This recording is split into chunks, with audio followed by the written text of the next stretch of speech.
বর্তমানে আমি আরএএস বা রিসাইকেলড অ্যাকুয়াকালচার সিস্টেমের উপরে কাজ করছি। আমার ডিজাইনের পাশাপাশি একটি ছোট্ট প্রজেক্ট আমরা করেছি আশুলিয়াতে। সেখানে আমরা একটু পরীক্ষামূলকভাবে সেটি চালাবো এবং আমার ডিজাইনের কাজ এই পাশাপাশি চলতে থাকবে। আশা করছি খুব তাড়াতাড়ি আমি প্রজেক্টের সমস্ত মেশিনারিজগুলি ডিজাইন করে ফেলতে পারবো। ইতিমধ্যে এই প্রজেক্টের উপরে প্রায় 50টির উপরে ক্যালকুলেশন করা হয়েছে এবং আপনারা দেখতে পাচ্ছেন যে সলিড ওয়ার্কসে 3Dতে সমস্ত মেশিনের ডিজাইনের কাজ চলছে। এবারে আমি এই প্রজেক্ট সম্বন্ধে দু একটি কথা আপনাদেরকে বলছি। হ্যালো, আমি জেমস মার্টিন অধিকারী আপনাদেরকে দেখাচ্ছি আরএএস বা রিসাইকেলড অ্যাকুয়াকালচার সিস্টেমের কিছু বিষয়ে আমি আপনাদেরকে বলবো। আমি এখানে একটি স্যাম্পল প্রজেক্ট করতে যাচ্ছি, যেটা মূলত আমার বায়োফিল্টার এবং মেকানিক্যাল ফিল্টার এবং ওয়াটার ফ্লো, পানির কোয়ালিটি, এই ক্যালকুলেশনগুলির সাথে আমার প্র্যাকটিক্যাল কাজের কতটুকু মিল সেটা রিসার্চ করার জন্য এটা করা।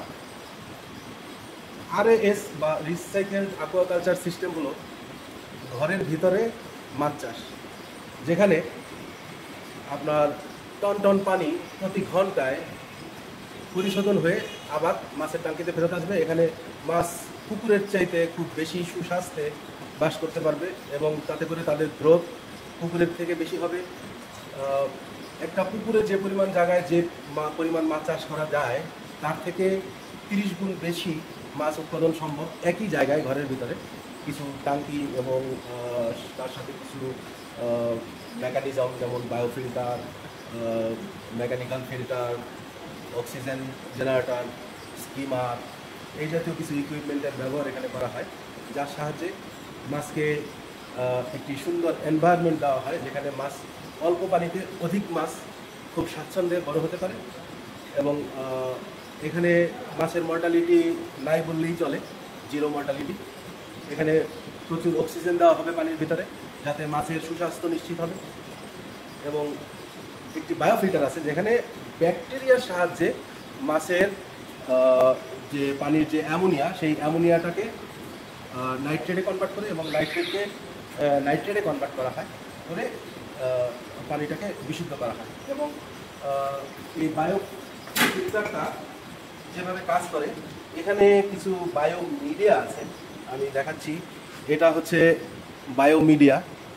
এই বায়ো মিডিয়াগুলি এই বায়ো ফিল্টারের ভিতরে, এখানে পানির ভিতরে বাতাসের সাহায্যে এখানে একটা অক্সিজেন এর সাথে মিক্স করা হয় এবং এই মাছের যে খাদ্য গ্রহণ করে সেই খাবারের মধ্যে প্রচুর প্রোটিন থাকে, 35% প্রোটিন থাকে। এবং এই প্রোটিন থেকে কিছু পানিটা দূষিত হয়, সেই সাথে মাছের মুখের থেকে যে ময়লাটা বের হয় এবং মাছের আমরা যেটা বলি কাংসা বা ফুলকা, এই ফুলকা থেকে প্রচুর অ্যামোনিয়া বের হয়। এই অ্যামোনিয়াটাকেই মূলত এই বায়োফিল্টারে পরিশোধন করা হয়।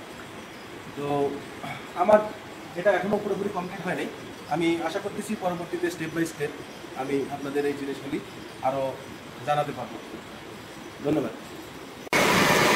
এখানে আমি একটা বিষয় বলে রাখি, এই প্রজেক্টে যে মেকানিক্যাল ফিল্টার এবং বায়ো ফিল্টার তৈরি করা হয়েছে, এখানে আসলে আমি আমার হাতের কাছে যা কিছু পেয়েছি তাই দিয়ে এই জিনিসগুলি তৈরি করেছি শুধুমাত্র টেস্টিংয়ের জন্য।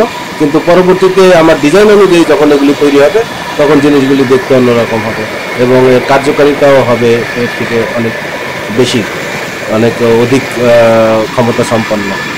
ধন্যবাদ।